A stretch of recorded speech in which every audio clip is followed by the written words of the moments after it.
So I was at a supermarket last Tuesday, and I was talking to a lady that was running the bakery section of the market. It was nothing profound, just, whatever bread she was making that day and what was good and so on. But something about it really felt very weird. And then I realized later on that it was because I haven't really had a face-to-face conversation with another human being, other than Kelly, that is, for the last 2 weeks. I never realized how much of the interaction I was really missing from having to go through one of these low-res and laggy video conferencing programs that we all had to deal with over the past few weeks.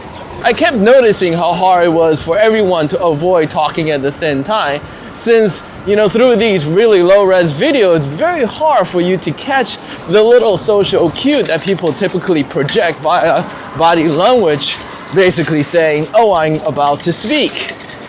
But I guess it's something that we all need to work on, since it doesn't look like the social distancing is going to end anytime soon. It is Saturday, April 18th, 2020, and it is week 5 of our soft lockdown here in New York City. And the number continues to grow. We're now up to 118,000 confirmed cases and 7,600 unfortunate deaths right here in New York City. And based on the number that have been released as of end of last week, we have indeed reached the peak of transmission a little bit earlier than expected. However, it's turning out to be a plateau rather than a sharp rise and a sharp fall.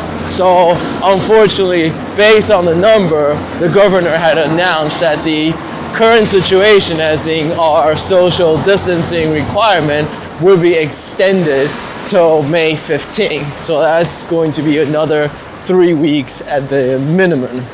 And based on the latest number released by the government, unemployment is now up to a staggering 22 million as of end of last week.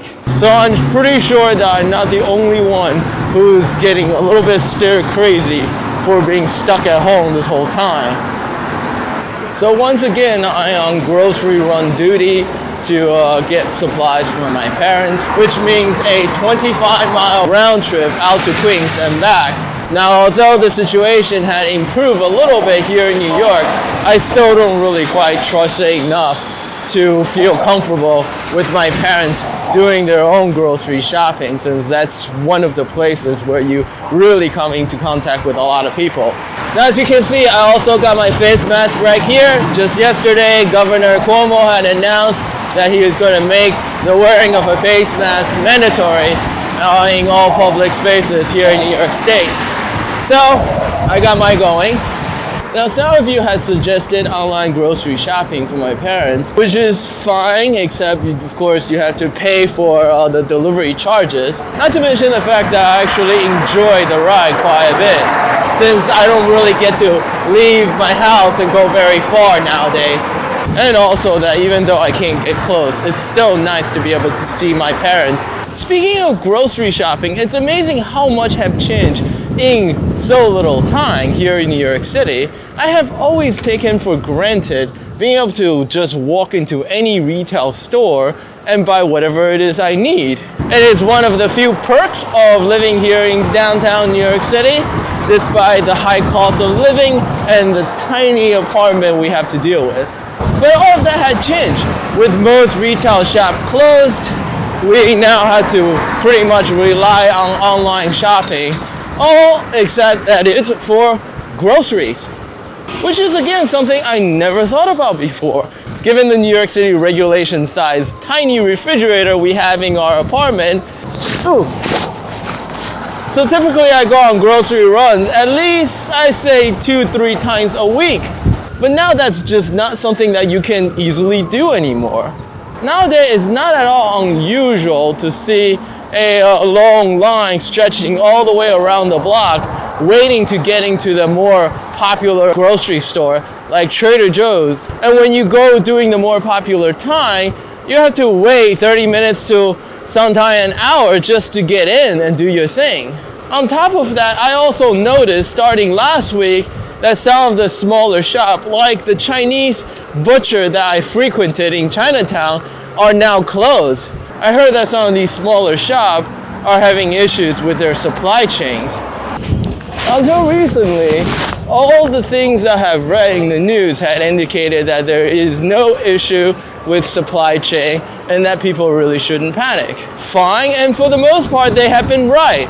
I've noticed that the much sought after toilet paper as well as hand sanitizer are now slowly beginning to appear on most store shelves. But there are other things that is starting to look a little bit sketchy. For instance, I read recently that one of the largest pork processing plant, I believe it's actually in the Northeast, had to close because of a huge outbreak that they had. The effect of which I noticed immediately because on Thursday when I went to Hong Kong supermarket, I noticed that they have very little pork and essentially nothing but beef. And on top of it, what they got were in these giant packages of 10 to 20 pounds of meat in shrink wrap. All the people that were working behind the meat counter were all trying to figure out what to do with these giant packages, which I later found out that it's probably because those are actually delivery originally meant for restaurants. Now that they're all closed, they have been diverted for regular people like us, except there's not a lot I can do with a 20-pound package of ribs, however good they may be. I mean, again, my tiny refrigerator can't even fit the package in there, even if I were to remove everything else from it. And I'm sure in time they'll figure out how to deal with the abnormality of, these now completely different sources of produce and meat that they're getting. But for now, it's just really bizarre. I mean, I've seen plenty of movies and read plenty of books about either apocalypse or even zombie invasions. However, this has been nothing like those. Apparently, the commodity that we all should have been hoarding wasn't toilet paper or even hand sanitizer, but rather pork chops. So that's the correct answer, pork chops. Look at the line for Wendy's. Even Wendy's have a long line for their takeout. I guess everyone is feeling like fast food today.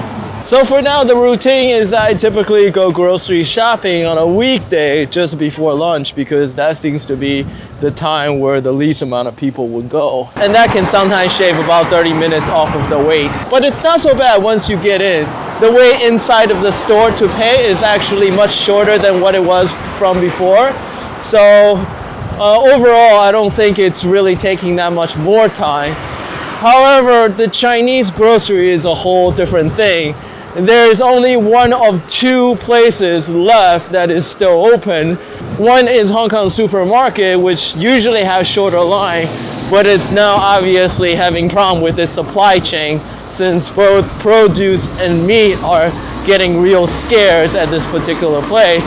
The other supermarket is better stock, but the problem is that of course everyone knows it and it's the only one left in town that still have good sources. So everyone goes and the wait is sometimes just crazy there. But there's not much we can do, I guess.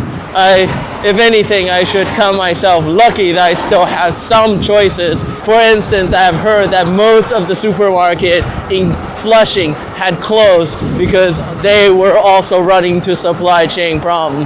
But on the plus side, me and Kelly are also cooking a lot more frequently, which saved money since before we used to eat out and order takeout way too much. But unfortunately, neither one of us are very good cooks. So we're quickly getting very tired of the 4 things that we actually know how to make. So it's time to really hit the cookbooks and figure out how to make something other than scrambled egg and tomatoes, I guess. I hope you enjoyed the video this week. And if you like to support my work, please check out the video description for a link to my Patreon page. Whoa! That was a big hit. And until next week, thank you.